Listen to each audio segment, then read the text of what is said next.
Established in 1926, the GAO School is the first school in the nation created for students with dyslexia and other language-based learning differences. Today, GAO is a premier boarding and day school for students in grades 5 through postgraduate. Located 30 minutes from Buffalo, New York, GAO's campus features 7 dormitories, classrooms, an indoor athletic center, sports fields, theater and art studios, a robotics lab, and more. To find out more about this nurturing and supportive academic environment, please visit www.gao.org or call 716-652-3450. Hey, Melissa. Hey, Amy. So we just finished a really big interview, and anybody who uses this curriculum is going to know this author. We just interviewed Karen Avrit. Oh my gosh, it was so exciting. Yeah, it was. And, Karen's a really good storyteller. She elaborates, and she has this background and this history with Scottish Rite Hospital and the authors of the various curricula before and the researchers and all that. It's just, I loved hearing about all the history. Oh, I know. And, she's a connection to the old guard too. That's something I kind of discovered with what she shared with us, that she has connections to Ailill Cox. Yeah. And it just is phenomenal, the history that she has and the connection she has with the dyslexia community. She started though as a teacher. She said as a 3rd grade teacher. No, middle school. Middle school. Yeah. Yeah. And she said that was not what she was trained to do. She was trained for elementary education, but she took what job she could get. She started in 1983 and then moved on to kindergarten after that. She was very happy about that transition. And that was back in August of 88. Now, Amy, this is where then she moves on to our favorite place. Yep. She moved on to Scottish Rite, and she's a Calc QI, and she's the director of dyslexia education at Scottish Rite and the lead author of Take Flight and the lead author of Bridges and the lead author of Turbo and the lead author of Build and Jet and the new dysgraphia curriculum. She's made a huge impact on the dyslexia world. She's busy. Oh, yeah, for sure. But guess what? She's supposed to be retiring, right? That's what I was getting ready to say. She's getting ready to retire. But you know what? I think this is not a woman that will slow down. I agree.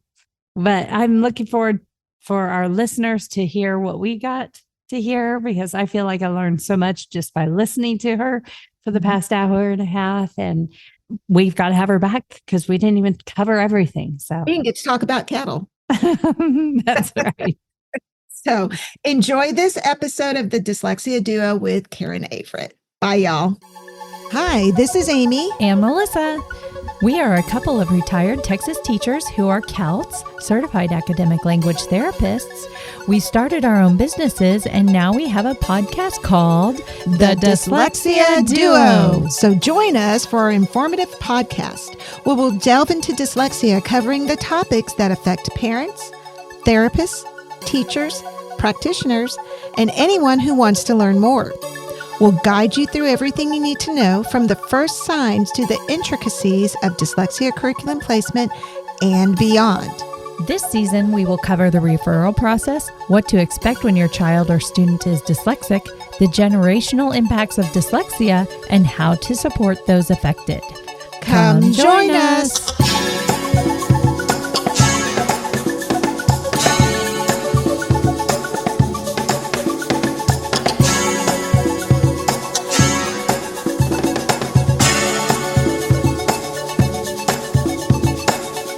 This is Amy and Melissa, and we're the Dyslexia Duo. So today we have with us, so excited that she agreed to do this. We have a very special guest on with us today. We'd like to introduce somebody that most of us know in the dyslexia world, Miss Karen Avrit. So Karen, go ahead and introduce yourself and tell our audience who you are, what you do, all the things. Well, my name is Karen Avrit. I am the Director of Dyslexia Education at Scottish Rite for Children in Dallas, where I have been for the last 30 years. But I'm probably best known as the author of the most recent set of curricula from Scottish Rite. Awesome. Awesome. So you had some past chair roles in Alta and Inslick as well? Yes, I did. I am a past president of both organizations, Alta first, and then a few years later, I became president of IMSLIC. Very nice. That's impressive with all that you do, too. I can't imagine. I can barely keep my head above water doing two separate things. I can't remember. I can't understand how you can do all of it. So tell us a little bit about did you start off in education? Did you have a different career before you started? I was in education. The first year I became a teacher. You know, you'll take anything for money your first year. Right. And so I took 6th and 7th grade English and annual. I had the annual staff from the high school annual. I know. Now, I was trained as an early elementary teacher, but again, money is money. And, you know, in 1983, that was important. And so I became junior high English teacher. I had the high school annual and the high school debate team in a tiny little district outside of Corsicana. Wow. I kind of started the same way. I graduated in 91 and I took my first teaching gig in Slidell, Texas. And I taught 4th, 6th, and 8th grade language arts. And I was the cheerleader sponsor. Didn't matter. I was never a cheerleader a day in my life. They go, you have to be there for it. I was like, yeah, what? I know. Same way. I had never been on an annual staff, never participated in an annual staff, but okay. And so I did that for 1 year. And then the very next year, a kindergarten job came open. And then I went to where I was supposed to be in kindergarten. And I was in Blooming Grove for 5 years. And then a job came open in Corsicana. Okay. And I came to Corsicana as a 3rd grade teacher, kind of where I stayed for the next 6 years. And then a dyslexia therapist job came open. So I started my training at the hospital. Oh, that was my next question. Did you start as a therapist in training? Yes. Okay. So I started as a therapist, going through training at Scottish Rite and 504 coordinator. You know, you don't get to be just one job. Right. And so I did both of those things for a year. And that summer, Connie Burkhalter was the director, and she asked me, would you like to be an intern for the summer? And I was like, sure. No idea what that even meant. But, you know, I just always said to my husband when I was coming home from Scottish Rite, I'm going to work there one day. That was kind of my goal. And halfway through the summer, Gladys Kolonowski, Dr. Waits, Dr. Black, and Connie came to me and said, would you be interested in a position here at the hospital? And I was like, yep, sure would. I had to come back and tell my superintendent that I was leaving. And he said, great. So you'll train 2 people to take your place next year at the hospital? And I said, sure. So I went to work for the hospital in July of that year. And I was there in July. And interestingly enough, I was going to move to Dallas. But in October of that year, on Halloween Day, I had a brain tumor that was identified first probably with Dr. Waits and Dr. Black. That's when the lab school was across the street. And so I was walking across the street to go to the lab school, and I kept falling down. And so I came back across, and Dr. Waits did what I now know was a neuro exam on me. And I fell into his arms, and he said, Miss Avrit, dial your doctor's number and let me have the phone. So I had an MRI that night, went in the hospital the next day, and had brain surgery 3 days later. So, wow. Yeah. Yes. That's incredible.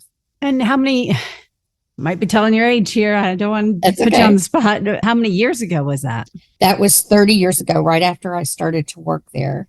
And so the part of my brain that really was affected was the frontal lobe, the temporal lobe.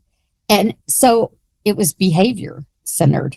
which was kind of crazy because I happened to have an ADHD son who I never understood until after all of a sudden I had every behavior known to man, but I had no stopping it. So wow. when you think about your children, when you are teaching your children, stop crying now, that's enough.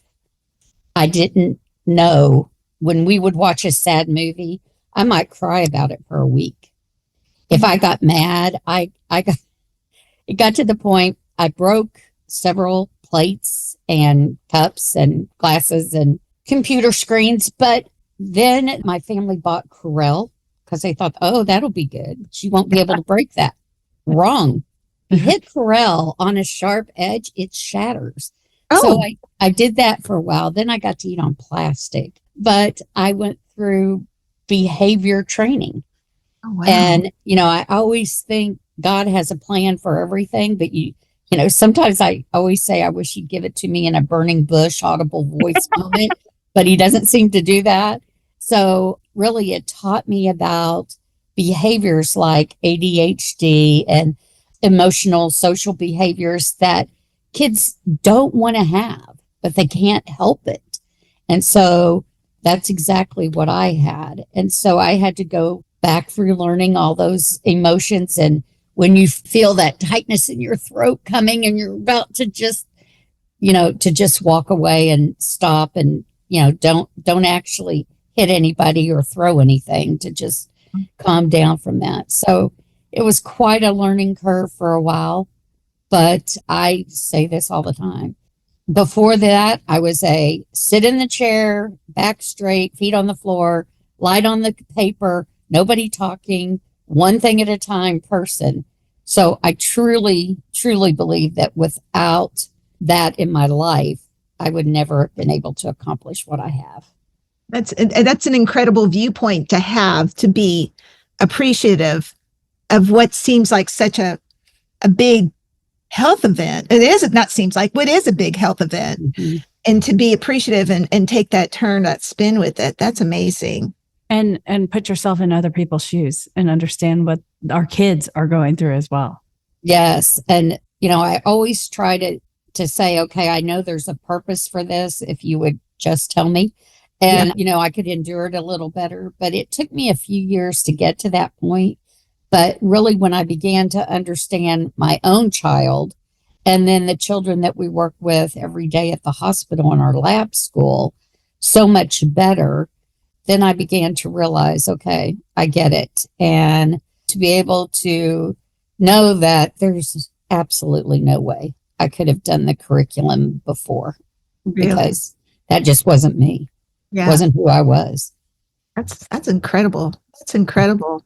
So you had said you'd been at Scottish Rite for 30 years. What's some of your favorite memories of Scottish Rite? Oh gosh, there are so many amazing memories at Scottish Rite, not just of the center and the department, of which I have several, of which I'll tell you in a minute, but one of my, just the environment in which we live there at all times. If you ever get depressed about your child with dyslexia, go sit in the lobby of the hospital and watch what comes in there and the attitude of those children.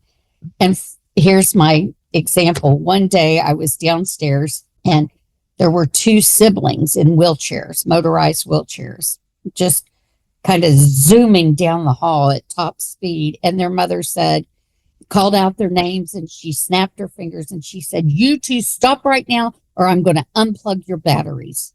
And I just busted laughing. And she looked at me and she said, "Oh, I'm sorry. I'm really not that kind of mother." And I said, "No, ma'am, whatever you need to do to get your child's attention, I understand." But I mean, it's just kind of that attitude that people accept what is there. And the way she disciplined her child was, if you won't quit, like I would yell at Michael, "Quit running down the hallway. I'm going to give you a pop or whatever." Hers was, "I'm just going to unplug your battery and you won't be able to do that anymore." So I thought that was great. And probably with children, my favorite memory in the lab school was we had a young man who, to say he was a behavior problem would be nice. Yeah. And he was an older student, like seventh, eighth grade. He didn't want to be there, didn't exactly come from the best side of town or whatever, but his mom, bless her heart, she was determined that he was going to be there every day. He was going to learn to read and whatever it took. So he always gave me a hard time about my scooter. And those of you who don't know me, because I don't have complete control on my left side due to this surgery, I ride a scooter, especially if I'm going distances across the hospital. And so this guy was like, "Are you ever going to let me ride that scooter?" And out of nowhere, I just said, "I tell you what, if you stick with this and graduate on your graduation day, you can ride this scooter." And he was like, "Really?" And I was like, "Yes, sir." So sure enough, graduation day came. He walked across that auditorium and got his certificate. I walked him out in the hallway, got off the scooter and sat on the bench and said, "Here you go." His mother's eyes got about this big. And she said, "What are you doing?" And I said, "I promised him a year ago that if he would finish, he could drive the scooter." He kept his end. I'm keeping my end. And he did. And all it took was one time up and down the hall. He was done. But the fact that I kept my promise to him and that he kept his promise to me, was the key. That's one of the most significant memories. And then there are so many memories with my team through the years of writing and the different team members I've had. But probably the most honored part I've ever had was when Ayla Cox passed away. IDA called and asked if we would do a documentary talking about her. And so I called Dr. Waits, who was retired by then, and I said, "Dr. Waits, would you come in and let me interview you about Ayla Cox?" And he was like, "Yes, ma'am. I'll be there this afternoon." I was like, well, wasn't quite ready, but okay, we'll do it. He came in and I interviewed him. And if you never had a chance to meet Dr. Waits, I'm so sorry, because he was a man who was going to tell you like it was.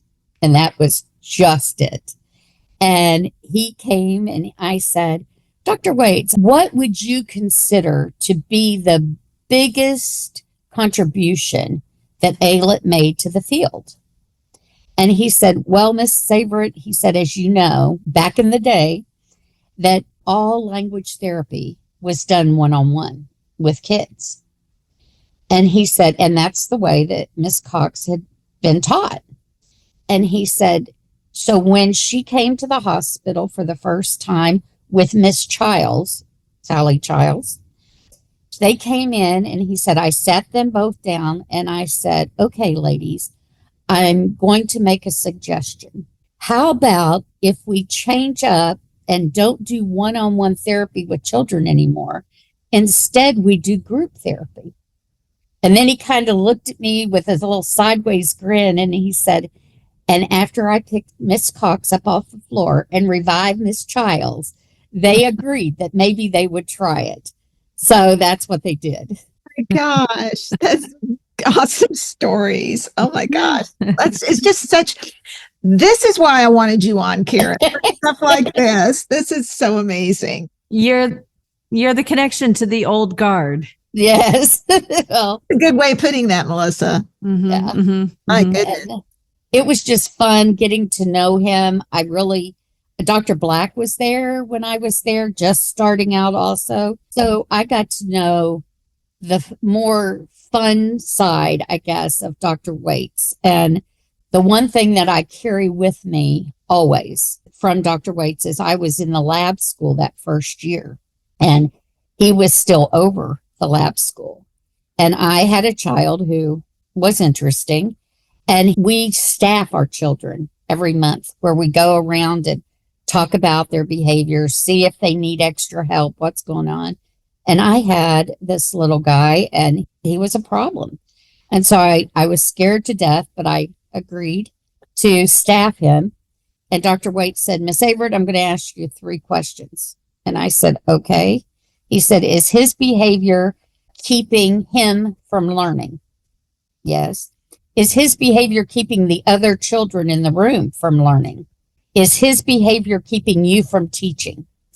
If any of those are yes, there's a problem. And I was like, okay. So even now with the therapist in the lab, those are kind of the three questions I go back to with them to see if we really need to staff a child or not, to say, is he a problem to his own learning, the other kids' learning, or your teaching? And if they are, then we have a problem. So then what's the remedy at that point? What do you do from there? The good thing about the hospital is we can use words like ADHD. We can use words like you need to see your pediatrician to talk about ways of helping with ADHD or anxiety or mood disorder or any of those things, because the medical director is always over the lab school. And so it is a medical situation when that happens. So they can talk doctor to doctor, not teacher to doctor. And then the parents are responsible for the medication and all of that. Unlike in the school where if you say, I think your kid's ADHD, great, then the school has to pay for that evaluation. It's not the case in the hospital because we've already evaluated him. And we'll do the full evaluation of the behavior analysis we're doing at the hospital and give that to the pediatrician for them to make decisions on. Wow. I think that's a really good segue into my question that I wanted to ask you. One of my favorite things is identifying or diagnosing. I know we can't say diagnosing. I'm not even a diagnostician, but I love identifying dyslexia in kids because I know it's the catalyst to them getting the help that they need. So can you talk to us about the process of identifying dyslexia through the hospital? I can give you what I know because that's kind of the other hallway. We are very fortunate to have our own diagnostic team over there that is their specialty. That is what they do. And it is so in depth and deep that, I can't even begin to get all the nuances that they look at. What I do know is when we look at a child, we look throughout the hospital. It's kind of the thing. We look at the whole child. We don't just look at, do I think he's dyslexic? We look at the whole child, behavior, mental status, anxiety, mood, all of those things. And, I always laugh a few times at Dr. Black when he would come over and he had identified, like we had a child identified with like Morphan syndrome or something like that. And I'd go, ooh, you're playing doctor today. And he's like, Karen, I'm a doctor every day. But I'm like, yeah, but that's like a real medical diagnosis, So we watch out for all of those things when they're in the clinic. And then if they're referred to the dyslexia lab, then we have 2 more years to watch out for that also. Okay. Wow. So is that once they were to receive an identification through the hospital, is that a medical diagnosis of dyslexia or is it still an educational diagnosis? Because we have the medical team involved, it is a medical diagnosis of dyslexia. Okay. I'm going to say, I'm pretty sure I'm right on that. So, Okay. Yeah. That's really good to know. I have a lot of parents that ask me questions about going through the testing process at Scottish Rite. It's a long wait. Everybody knows it's a long wait because it is so thorough and it is a great way to go through the process to get your child the right help that they need. But they ask me a lot of questions about that. So our wait time is about 6 weeks now. What? All. Yes. What happened? Couple things are new. Number one, we do charge for testing now, and it is a minimal charge of $900.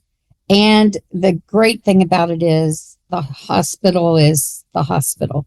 And we have a group called the Crayon Care Group. And if you apply to get financial help through them, I'm going to just tell you, I don't know of anybody who's not received it. Oh, wow. And so it is a great thing that we have. We were down to just about a 3-week wait a few months ago, but of course, with the end of the school year coming up and testing and all that, we are back up again to a longer wait, but nothing like it used to be. And I think when the special education law in Texas when we shifted from 504 gen ed to special ed, everybody got a little scared because now it really does have to go through the special education testing. But that's important. But we're now seeing, okay, they're still wanting the yes, it is for real from Scottish Rite, or no, it really isn't for real. I just did it with my own grandchild whose school district was dragging their feet and not moving as fast as grammar thought that they should move. And of course, I've kind of smelled her out to be dyslexic since she was about 4 or 5. And now that she's 6, we brought her in and had her tested a few weeks ago, and she's got it. She's got the gene. My brother had the gene, and both of my children, and now 2 out of 4 of my grandchildren, his children are fine, no dyslexia. I'm like, wait, what happened here with all of that? Oh, but yes, both my girls' grandchildren are dyslexic, and both the boys are fine, which I found to be kind of an interesting little sidebar to the family history of dyslexia that we have in our family. Yeah, my goodness, for sure. Yeah. Now a word from our newest sponsor. Is your child struggling with reading, writing, or spelling? Do you suspect they might have dyslexia? At Hill Country Dyslexia Services, our team of experienced educational diagnosticians are here to help. We offer a thorough evaluation process at HCDS to help you identify your child's needs. Call us today at 512-648-2291 to schedule an appointment and take the first step towards supporting your child's learning journey. Hi. This is Amy Rodenroth, and as part of the Dyslexia Duo podcast team and owner of Discovery Dyslexia Services, I want to talk to you about my business. Our COUT-trained team offers expert virtual or in-person therapy located in Prosper, Texas, using proven dyslexia curricula like Take Flight, Build, MTA, Alphabetic Phonics, and Reading by Design. We also provide crucial independent evaluations and advocacy services. Don't wait. Empower your child today. Visit www.discovereed.com to learn more. That again is www.dyscoveread.com. Discovereed, covering all your dyslexia needs. Let's return to the show. So I'm going to kind of jump into our list a little bit because we talked a little bit about special education. Since at least Texas, I know Take Flight is done in other states and they've always kind of had it under SPED, but have you seen changes come about in how Take Flight is being delivered since Texas has moved to SPED? Absolutely. I think I have seen a change in that I have had to give permission for there to be change, because the one thing the lawyers talk about all the time in all the meetings that we go to is fidelity. Mm-hmm. And kind of a couple big things happened. Number one, school districts in Texas are going to 4 days a week, a lot of them, instead of 5 days a week like they always have been. And in the preface of the book, it clearly states 4 days a week for an hour a day, or 5 days a week for 45 minutes a day. Right. And now they're getting 45 minutes a day, 4 days a week, because they don't go to school 5 days a week. And so people are going, so what are we going to do? How are we going to handle that? Well, it's easy. Every 5th day is just a comprehension day. So is it going to take a little longer? Absolutely. And then what about the kids who have lower IQs or slow processing speed or low verbal ability or, whatever? And again, I do a whole lecture on accommodations modifications now to talk about how to handle that, how to slow it down and it not be wrong, to still meet the rules of fidelity, meaning that you're going to teach the lesson from alphabet through comprehension, whether that comprehension is every day or every fifth day, in order to get that whole lesson cycle in there. But yet you're going to slow it down. Maybe you're going to do half the lesson one day and half the lesson the other day. Maybe you're going to combine an A-B day together and just do one set of decks, one spelling lesson to get through the entire lesson cycle. So I give different ways of modifying the curriculum that you're still meeting the fidelity, but yet having to slow it down for those kids with special needs and that need that specifically designed instruction to meet their IEP goals each year. That's very comforting because that was a question I had, and I've seen it on some of the boards that I'm a part of on Facebook. And I've seen it with my own students too. Sometimes they just can't go the regular pace of the curriculum as intended. And I remember you saying at our retraining, it comes together. I promise it comes together. But there are those kids that it doesn't come together as quickly as it does for other kids. So I've seen that in my private practice. Like, okay, this kid needs to do the lesson over 2 days. It just works better that way. And so that brings me comfort to know too, that it's okay, that I can still see the progress in them, but it's okay to break that up that way. The dyslexia police will not get you, as I always say. Good. I was not looking to be caught. Yes. And, you know, on one of the questions y'all ask about like the PA, how do you work that with kids with low verbal ability? And I'm just going to tell you, when we were testing Take Flight back in 2000 and whatever it was, they gave us the opportunity, the hospital gave me the opportunity to go into Corsicana ISD, because that's where I live, and to go into the schools here and to work with the children in the schools to make sure it wasn't just working in the lab school because we made it, or make sure that it was really going to work with public school children. And so I was fortunate enough to get into a school that it was a high, English was the second language, always, for all of these kids. And what I saw immediately as I started working with those kids is they could pull down the right mouth pictures in PA, but then when they had to say, oh, it's an unvoiced tongue tapper and a voice lip chiller and smiling vowel, they were like, you know, they couldn't to try to translate all that Spanish, English.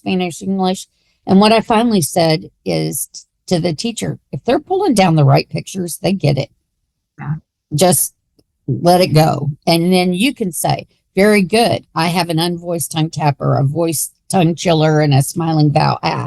I said, or if you have to, just take them to colored squares. And the key thing we want to happen is just being able to segment each individual sound so that they understand that. So I think that's the key for me, is just being able to help them understand that if they are getting the main point of the lesson, you know, that's the key for me.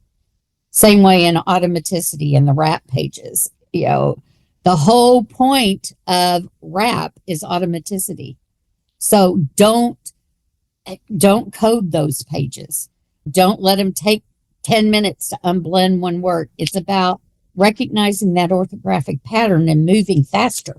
And so we want them to be able to do that. Just having to remind, especially our therapist in training, what is the objective of this part of the lesson? Yes. And if that's what you need to focus on. Yes. Perfect. Okay. So you've talked about Take Flight, and I'm hoping everybody who is listening knows that this is a big deal. Take Flight's a big deal. How many states is Take Flight in? How many countries at this point? Currently, we are in being used by therapists and students in 46 states and 8 countries. Wow. And it's continuing to grow all the time. The one where we are not in that I have volunteered to go to help them is Hawaii. Oh, But, Oh, I just haven't made the jump yet. okay. to Take us Hawaii. with you when That's you go it. there. You say that Bring all the us with time. you. What's going on? We look at our listenership, and Hawaii's got 0 listeners. I'm like, come on, Hawaii. Yeah. We just need to go down there and change things for them. We do. We do. So, Karen, what makes Take Flight then? Obviously, we know what makes Take Flight stand out from other curricula because we work with that all the time. What can you tell our listeners about Take Flight that makes it stand out from other curricula? Okay, I'm going to kind of hit that a couple of different ways. Number one, why did we even write Take Flight? Right. I think, my own daughter was trained with the videotapes and the dyslexia training program in whatever year it was that she did that, and did great. She's an excellent reader now. It took her a few years to kind of catch up to it, but she caught on. But the one thing that we found out with the dyslexia training program is we're very fortunate at the hospital to sometimes get these wonderful gifts from individuals or groups. And we were able to bring our kids who were in the dyslexia lab back for 5 years after they graduated. And what Dr. Black found out through all that research was our kids were making substantial gains when they were in the dyslexia lab.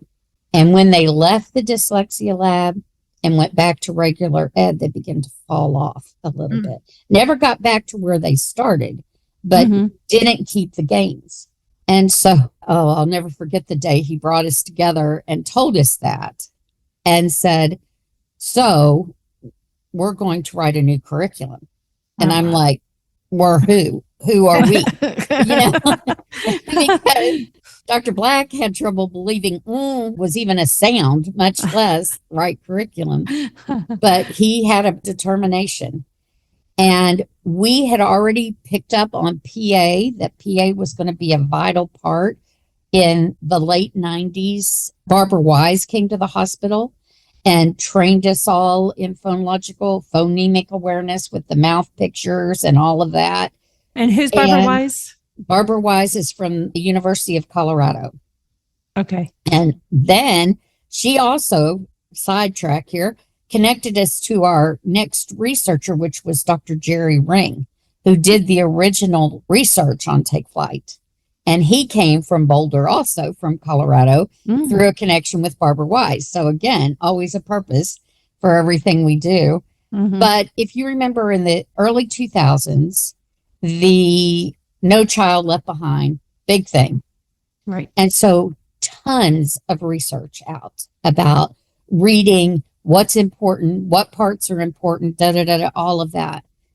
Well, Dr. Black's idea was we were going to read all of that research, and we did. And then he would come in and interpret some of it for me. And then also we would talk about what were the most important parts of that. In the meantime, Gladys Kolonowski, who was our administrative director, came to the lab school one day, got me, took me into a classroom with a notepad and pencil, and we each took a child in a classroom and made just jots of how many times, how many words each one of those children actually read during the hour lesson. Gladys's child read 11 words. And mine read 15. And so that was another key indication we have a little problem. So when we finished all of the research, Dr. Black came up with 5, we got to do this to make things better for our kids. One was speed things up so that they could get into connected text faster. They deserve to read more than 11 words in an hour. At the same time, Sally Shaywitz was publishing her book, which has the picture of how many words our kids are behind than the average reader and then the even above average reader. Again, right on target. So let's get them reading faster, get them in more books. Let's get them in, practice some automaticity practice, teach them how to speed up, write some fluency passages to get those to work on speed. And then the hardest part was that of comprehension, just realizing that, and I say all the time, I have the slides that say, if you can teach a child to decode, of course, they'll just get faster. And then, of course, they can just comprehend. Well, what we know is that is not true. And we found that out pretty quickly. And so to actually write a comprehension part to the curriculum about when the children are reading. And then his biggest push, of course, was that falling off part. Let's see how we can help them take everything they've learned in the 2 years that they've been with us and take it back to transitioning to real world experience in the classroom, in the library, in their life. How can we get them into real world text and make that transition count and stay? Mm-hmm. And so because of those big issues, those big 5 things, that's really why we wrote Take Flight. Now that definitely posed a problem to me because notice they didn't take away very much, but they sure added a whole lot of stuff. Yeah. And I was like, Dr. Black, this is going to be a lifetime program here. If we're going to do this, we're going to have to keep them 3 hours a day every day if you only want it 2 years. And he was like, no, you've got to figure it out. And so that's why we have the AB lesson cycle in Take Flight, so that we could give them that opportunity to use the skills they're learning in decoding and to learn the skills they're using in automaticity to speed things up for rate and fluency and prosody. And then the comprehension strategies we teach every single day, use those in connected text practice then every other day during the B days. And so that became a big push. Plus the fact that we added so much more of the morphology parts with Anglo-Saxon at first and teaching the basics, but then going to that Latin prefix, suffix roots, and then those Greek combining forms. And, when we wrote Take Flight, it was much longer. It was, oh, no, for real? Yeah. It was a whole nother book. And when the forgotten works. And when we actually used it with the children, this is why the lab school is so important to the work that we do at the hospital, because we try it out on those kids. And they're the first ones to say, this is too much. We don't need to know all of this, or what are you talking about? Or that isn't an appropriate sentence, or whatever. I'll give you an example, and he can cut this out if he wants to. But, we're doing the dysgraphia part right now. And I have 2 girls in the lab teaching the dysgraphia part to some of our students in the lab. One group that's on Bridges and one that's on Take Flight. And the group that's on Bridges is younger. And my youngest grandson plays baseball. And so I just wrote as a sentence, I want a hit. Daphne was like, Karen, no problems, with the kids. We meet with them once every few weeks to correct all the mistakes in the books. That's part of the joy of having a lab school. And Carla came in and said, Karen, you cannot use that sentence. And I said, what? And she said, when I read that to my junior high and high school boys, they all went, what? You want a hit? What? And she goes, I was like, wait, no, not what she meant, but can't use that sentence. So we had to do some rewriting. So, yeah. So fortunately, it was my class I had 6 boys in a class. I say all the time, lowest IQ in the room was mine. And I know that to be true because I knew all their IQs. And they were the ones that really helped with the names of all the mouth pictures and talking through that. And they really helped. I always offer the training of anything new to the trainers first And so that's what I did. I offered everybody to come in, and Judy Birch happened to be there in that training. Oh, nice. And she said to me when we started doing the PA part, she was like, Karen, these kids will never get these names. They'll never get all of this. It's too fast. And I said, can I show you? And she said, yep. So I went and got my kids and I brought them over, put all the mouth pictures on the board and just started going to town with them. And they started moving all those around and naming them and all. I looked at Judith and I said, well, and she said, amazing. And I said, they need it. That's why it's so important to them. Wow. So anyway, yeah, without the lab school, we would have to be in a class more often. But now we have our classes just there for us. I think I have a therapist friend who went through training at Scottish Rite before it was Take Flight. I think she was like the last group doing the DTP. And I remember her showing me the mouth pictures because I guess they had some access to that. And she was showing it to me and I was like, Robin, this doesn't make sense to me. I don't understand this. I wasn't a therapist. I was a dyslexia teacher. I was like, I don't understand what you're showing me. What is phonologic? Why are we manipulating the sounds? This isn't reading. What are we doing? I mean, this was early, in the probably mid 90s, something like that. And I didn't understand it, but seeing it in action with our kids, it's important. It's important that we do all of this with them.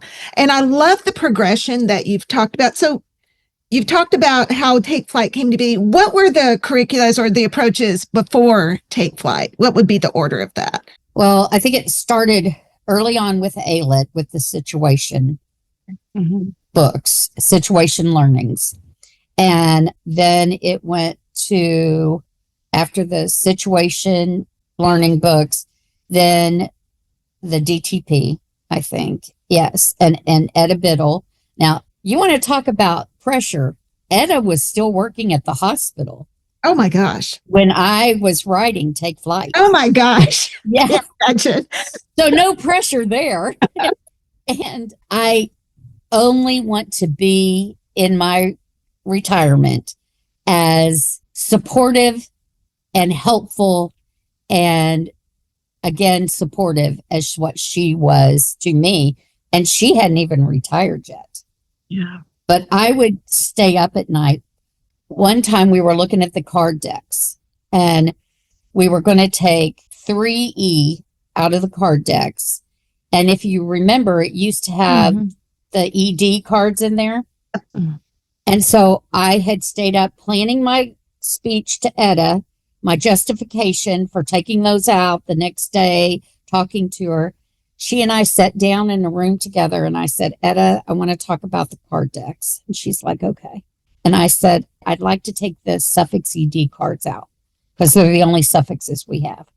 She said, Karen, the only reason those cards are in there is because Betty Muse can never remember the suffix ED rules. And so we put them in there. I was like, are you kidding me? She said, no. I said, okay, I have another one. And she said, 3.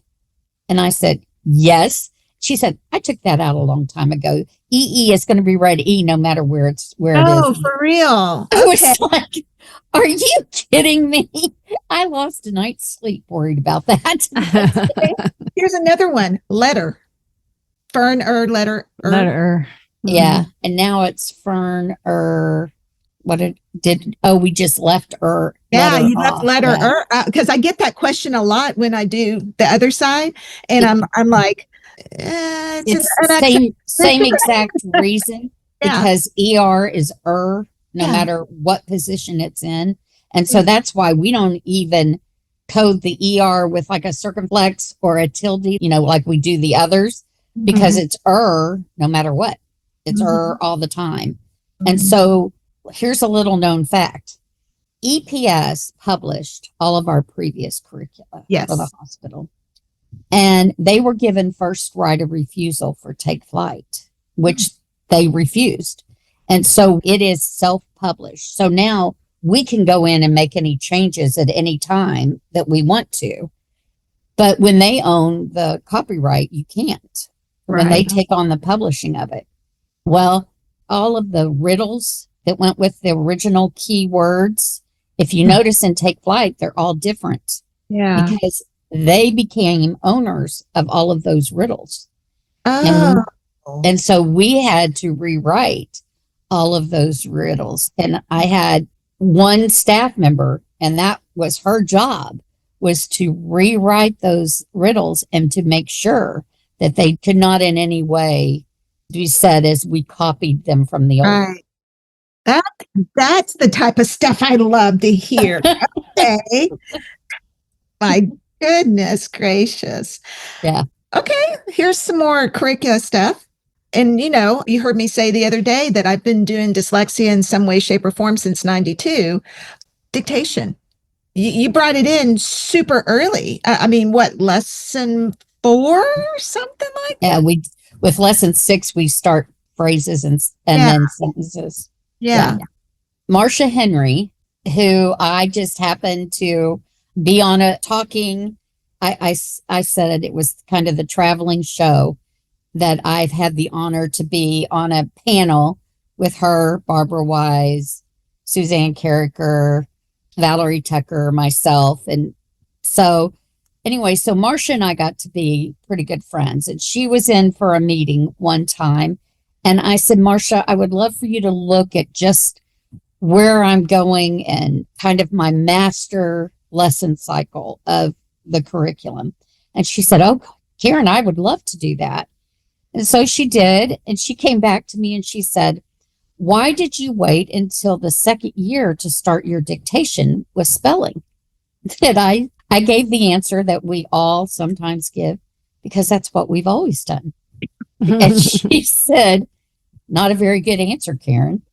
And I said, what? And she goes, have you always done automaticity before? No. Have you done rate before? No. Why do you need to wait till the second year to do dictation? She said, do it earlier. Do it as soon as you can. As soon as you have enough words to make a phrase or a sentence, do it. So is that to work on the working memory? Is that what the thought process is there? And to connect those word parts into a flow of a sentence, and to understand what a sentence is, and that it has to have meaning behind it in order for it to be a sentence. So some of them are kind of crazy, like the wig is on the pig, but it is a sentence with a capital letter and a punctuation mark and has a subject and a predicate and forms a complete thought. So there you go. And the kids like those silly sentences. They do. They do.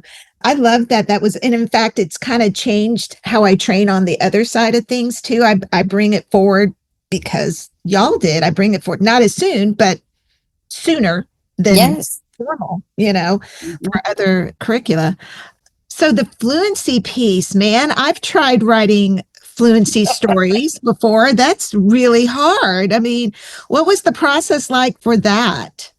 First of all, I had a very intelligent young woman, Clayton Allen, who worked with us at that time.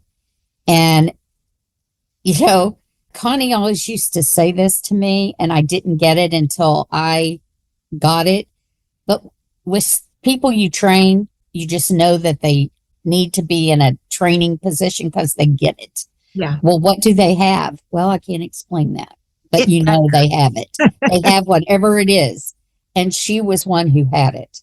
Yeah. And so she came in and wrote the initial papers, took a lot of revision. And I'm going to tell you, we were already published before we caught 2 of them. We used the word pumpkin for VCCV words one time.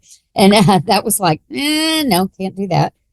And here's the funny part. She talks about the proposal. She talks about she got married during that time. It was part of her life, just like the fluency story. Ryan and Abby visit the Atlantic. Those are my grandchildren.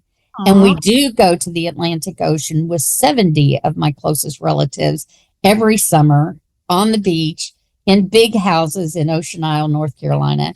And that whole story is absolutely true about our life. And so, just a little side story. My granddaughter was in training and they got to that story, and her teacher gave her that story. And, She said Abby got through about the first 3 lines of it and goes, "Hey, wait, I think this story's about me." And Lindsay said, "Abby, it is about you. You are correct. Now, do you want to finish reading it?" Stop the timer. Yes. Yes. So, Sweet. yeah. That's funny. This completes part 1 of our interview with Karen Avrit. Join us next week as we conclude our discussion. The Dyslexia Duo podcast hosts are Amy Rodenroth. Melissa Dean. Our producer is Greg Rodenroth. You can find us on Facebook at The Dyslexia Duo. Email us any questions or comments at thedyslexiaduo@gmail.com. Awareness is so important. Share this podcast with your friends Family, and teachers. thanks for joining us. Bye.